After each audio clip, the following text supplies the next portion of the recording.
선거법 위반 혐의로 울진 군수가 검찰 조사를 받은 데 이어 울진군의회 의장도 최근 경찰 조사를 받아 지역의 현안 사업 차질과 행정 공백이 우려됩니다. 정부가 인구 50만 이상 특례시 지정을 추진하면서 포항시도 특례시 지정에 대한 기대감이 커지고 있는 상황에서 반대 목소리도 있어 난항이 예상됩니다. 여러분 안녕하십니까? 포항 MBC 뉴스입니다. 울진 군수가 선거법 위반 혐의로 검찰 조사를 받은 데 이어 울진군의회 의장도 최근 경찰 조사를 받고 있습니다. 지역에선 선출직인 군수와 군의장이 잇따라 수사를 받으면서 지역 현안 사업 차질과 행정 공백을 우려하고 있습니다. 임재국 기자가 보도합니다. 울진군의회 이세진 의장이 경찰 조사를 받고 있습니다. 울진경찰서는 지난 1일 이세진 의장을 피고소인 신분으로 불러 3시간 동안 조사를 벌였습니다. 지역 기업인으로부터 억대의 금품을 갈취했다는 고소장이 검찰에 접수됐기 때문인데 이세진 의장은 관련 혐의를 전면 부인한 것으로 알려졌습니다. 경찰은 조만간 이 의장을 다시 불러 추가 조사를 벌이고 필요할 경우 대질 조사도 검토하고 있습니다. 전찬걸 울진군수는 선거법 위반 혐의로 재판을 받게 됐습니다. 대구지검 영덕지청은 지난달 6일 전찬걸 군수를 피의자 신분으로 조사한 뒤 공직선거법 위반 혐의로 기소했습니다. 전 군수는 지난 4월 국회의원 선거에서 특정 후보를 지지한 혐의를 받고 있는데 최근에 국민참여재판을 신청했고 법원이 받아들여 조만간 재판이 진행됩니다. 울진 군수와 울진군 의회 의장이 잇따라 경찰과 검찰 조사를 받자 지역에선 주요 현안 사업 차질과 행정 공백을 우려하고 있습니다. 조사를 받는다는 것 자체가 상당히 국민의 한 사람으로서 좀 자괴감이 느껴지고요. 두 번째는 이런 것 때문에 행정적 공백이나 또는 이제 감시하고 견제해야 될 의회에서 역할을 충분히 하지 못할 것 같은. 선출직인 군수와 의장이 잇따라 사법기관의 조사를 받으면서 지역에선 정당 공천제도 자체를 개선해야 한다는 목소리도 높아지고 있습니다. MBC 뉴스 임재욱입니다. 영덕 참여시민연대는 지난달 공직선거법 위반 혐의로 기소된 조주홍 경북도 의원의 1심 판결과 관련해 성명을 내고 기초의원과 기초단체장, 정당 공천제도를 즉각 폐지할 것을 촉구했습니다. 시민연대는 지난 2006년 지역 인재 발굴과 책임 정치를 위해 정당 공천제가 도입됐지만 지역에선 지방자치를 저해하고 편가르기식 선거로 분열을 일으키고 있다고 주장했습니다. 정부가 광역지자체와 기초지자체 중간 형태의 새로운 지방자치단체 유형인 특례시 지정을 추진하고 있습니다. 그런데 정부가 넉 달 전 특례시 선정 기준을 당초 인구 100만 이상에서 50만 이상으로 지방자치법 개정안을 수정해 입법 예고에 들어가면서 포항시도 특례시 지정이 가능해졌습니다.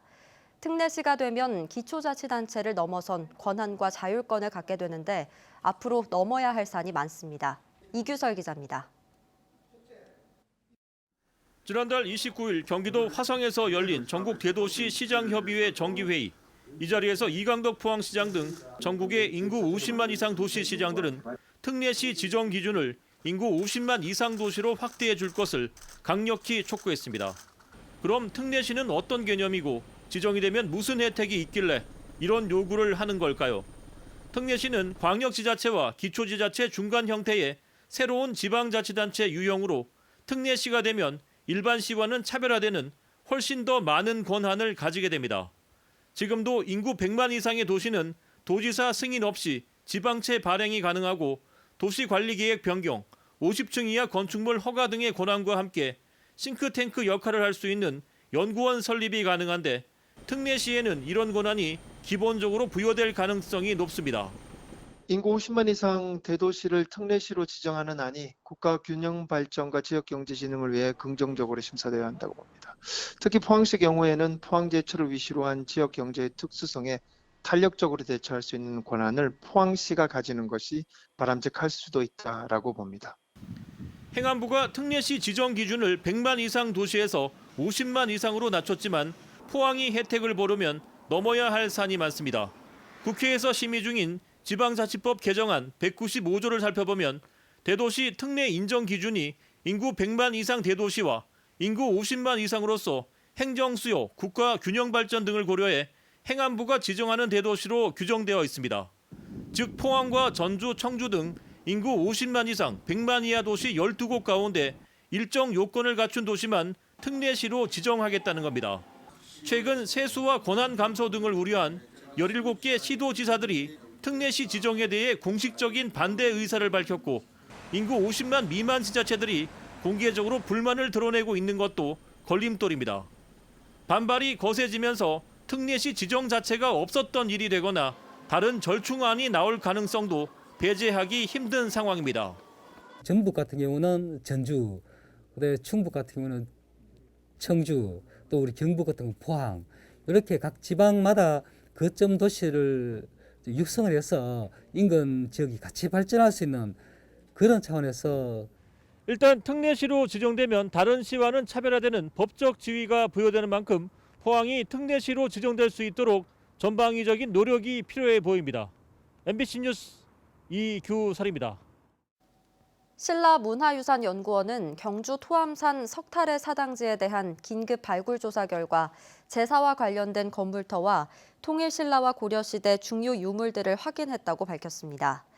건물터는 고려 후기 중건된 것으로 추정되고 통일신라 시대 기와 조각과 고려시대 흙과 쇠로 만든 인형, 제사용 청자와 분청사기 등이 출토됐습니다.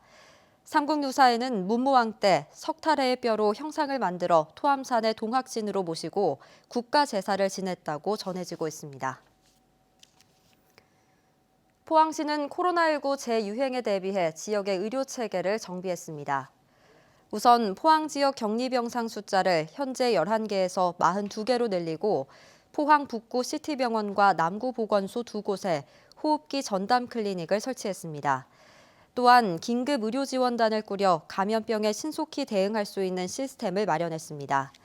앞으로 가벼운 증상의 호흡기 발열 환자는 호흡기 클리닉에서 전담하고 중증 응급 환자는 격리병상이 설치된 종합병원을 이용할 수 있게 되면서 코로나 재유행에도 지역의 의료 시스템 붕괴를 막을 수 있을 것으로 보입니다.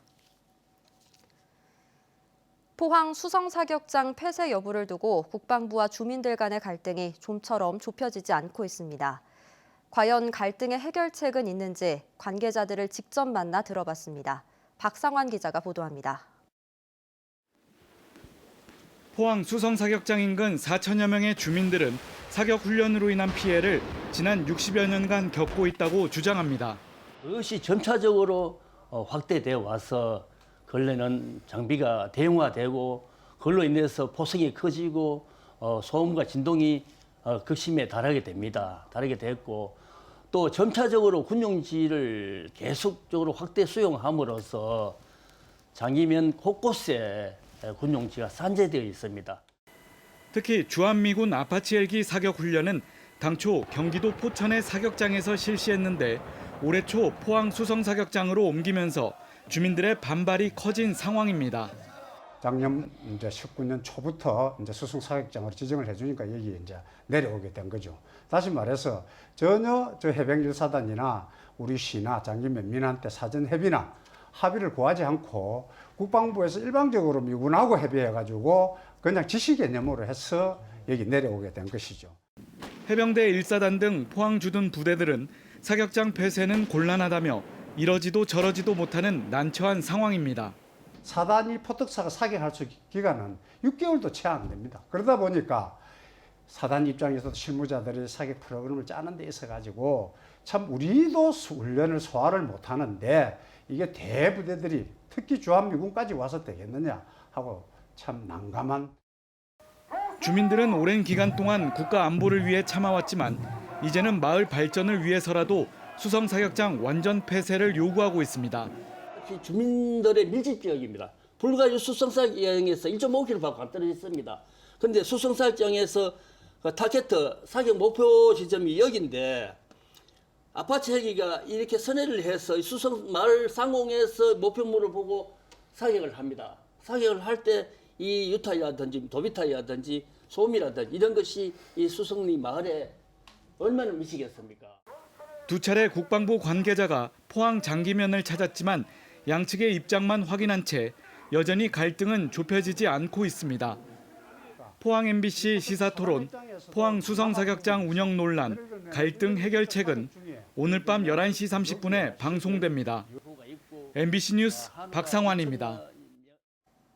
문화재청이 지원하는 국가무형문화재 공개 행사의 하나로 중요 무형문화재 107호 누비장 김혜자 작품 전시회가 오늘 경주 예술의 전당에서 개막됐습니다.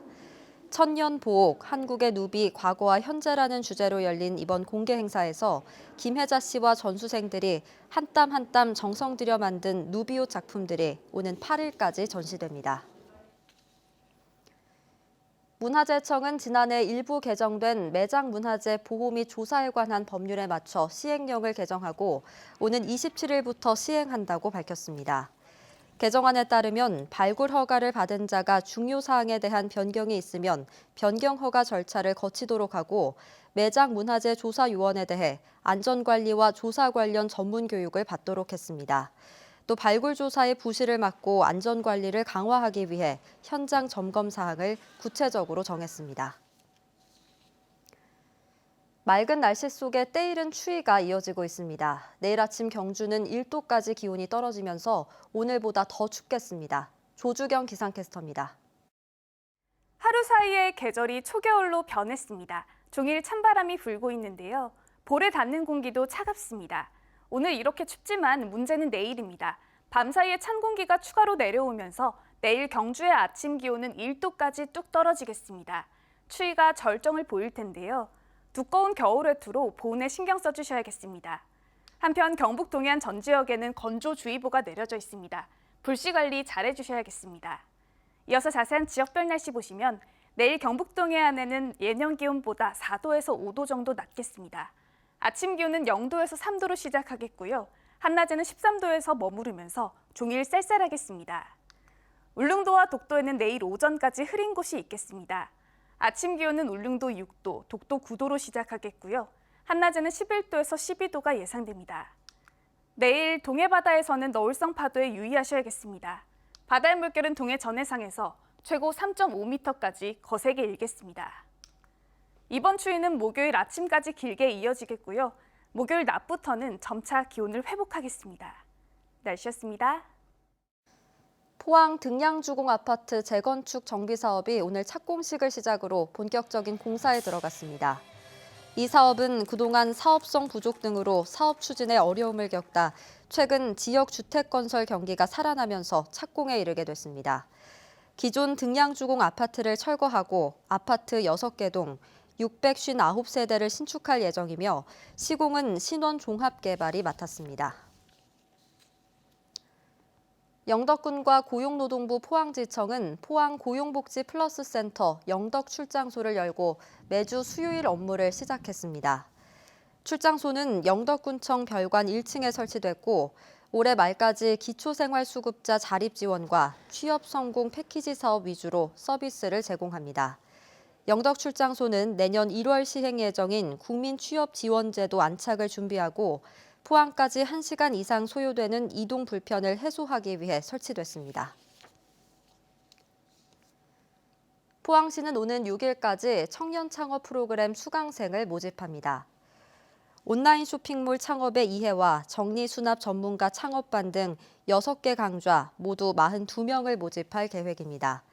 만 39세 이하의 포항 시민은 누구나 지원할 수 있으며 자세한 내용은 포항시 청년창업랩 홈페이지를 참고하시면 됩니다.